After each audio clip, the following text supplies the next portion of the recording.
The radiation treatment cured it. Cured it. That was in 72, 82, 9, 2000. 70, not 72. Yeah, let's see, what was this? I think it was 72, 82, 92, 102. That's been over 40 years. Wow, that's And amazing. he hadn't had any problem. That's nice. That's nice. But when he first realized something was wrong, he would give out of breath so much. He liked sports. He loved sports. Oh. And he played football, and he played wrestling. He did wrestling. On the college team. What about Uncle David? What did he do? David, when he got through at high school, see, when I had to leave my husband, he was getting so, we was afraid of our lives. So my two brothers came up, thank God, me and Cindy, and kept brought us down to Thomaston. But David, I knew a year ahead of time that I wasn't going to be staying there. I was going back to Thomaston. And so my brother in Thomaston died, and his wife took in foster children. She took David, and when he was a freshman in high school. So I wanted them to start off in Thomaston because I knew I was going back there that year. So David stayed with her all that fall, and I went back in February, 2nd of February, I think. I see. So as soon as I got back there, he was all over with all his stuff over there at that house, and he stayed in the front bedroom. But anyway, when he got through at high school, he joined the Navy, and that's how he got his education, was through the Navy. Yeah. He got stationed in Florida.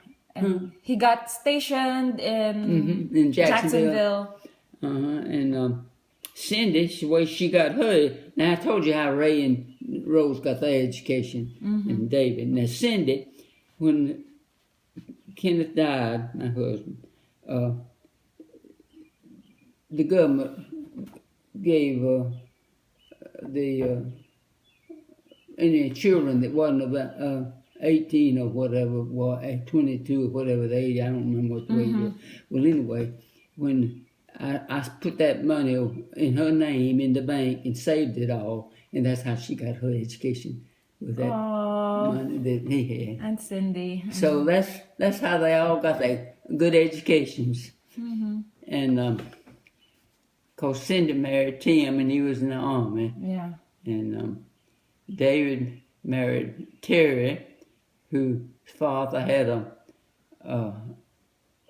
the gas company, gas business in Florida. And when he died, when Terry's father David went back down there before I think her father died, because the store business wasn't doing good. Terry was having to get up at 4 o'clock every morning and go to the baked bread at that place they had at the mall, and that wasn't working out. Her having to do that, and she went back to Florida before David did. Left the business to Terry and her brother, and her brother ended up just almost he would have bankrupted the thing if David hadn't taken over. He would go take money out of the cash register, and he adopted he married somebody that wasn't too good, and she had an illegitimate son, and he'd take him places to do all kinds of sports and stuff, and he ended up just taking money out of the cash register all the time, and just about bankrupt. Well, they still hadn't completely got over that yet. So her brother ended up driving Grandma, what was your everyday life like as a kid? As a kid, What did you do every day with your? we just go out in the yard and play when the weather was good. We'd play jack stones. You know what jack stones? Yes. And we had two scuppering arbors. Oh, they were about big as the end of the kitchen to here. Yeah. And about that wide too, about as wide as that kitchen. And scuppering arbors in the summertime, so it'd be shady under them.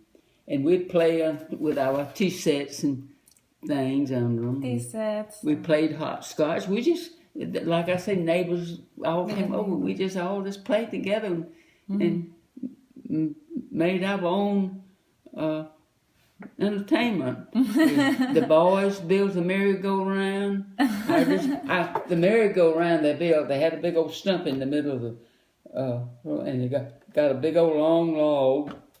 And what I remember most about the merry-go-round, they had a big old steel, big old nail. It wasn't a nail, it was a screw. About that big around, they put down in the middle, put in the stump.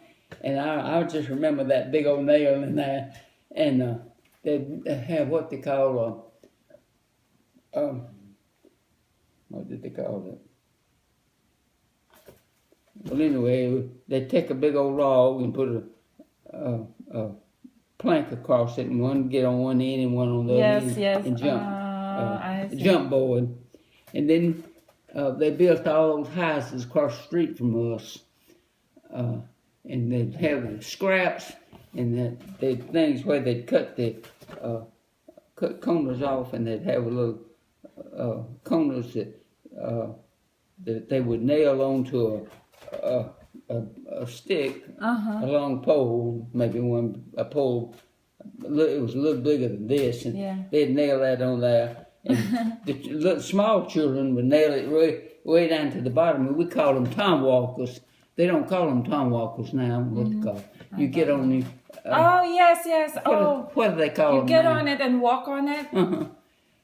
I don't know. I don't know what they call them now, but we call them tom walkers back then. But they don't call them that now. And the big boys, they'd put theirs up high, and they'd have to get on the front porch. You know, our front porch at that house was about that high from the ground, and they'd have to get on that in order to get on the tom walkers. And so they'd be real high up. And that was something that played fun. And boys all played marbles. They'd have a big old ring, and they'd have a special marble they call that toy. Yes. And play with that. And then, like I say, there was a woods behind our house, and there was no roads back there at the time we were growing up. And we played back there in the woods, and we'd get the muscadine vines would grow on trees, and there was a gully there, and we'd get that muscadine vine and swing across to the other side, and just things like that. Things like that. It's similar to the Philippines. It's the same as in the Philippines. We have those games too. In the Philippines. And in the summertime, we go berry picking. Berry picking. Yeah, we go down it was 5 miles down to the creek.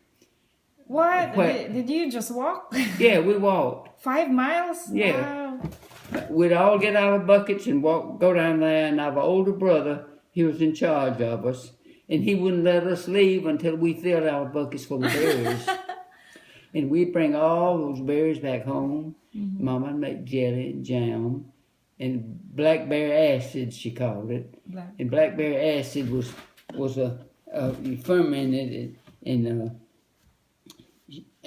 you'd put about that much in the bottom of a glass and fill the glass full of water and ice and put a little sugar in it. Oh, wow. And the children in the neighborhood, when they come home from school, well, they wasn't going to school anyway. When they come over, they'd all make them some blackberry acid, and by nighttime, every glass in the house was dirty sitting on the table. They'd come over, some of them would come over and leave their books on the front door steps and wouldn't go home till nighttime. Oh, blackberry acids. Yeah. Did your mother bake bread? She made biscuit. Biscuit. Yeah. Out of scratch? From flour and... Well, my father he'd have wheat, and he'd take it down to the mill, which his brother owned, and have it grind in the flour, and we called it ground bread. She'd make ground biscuits, we call them. They were just made out of the whole wheat. It was whole wheat. Whole wheat. Yeah, and they were sweet too. They were little thin biscuits, and they were so good.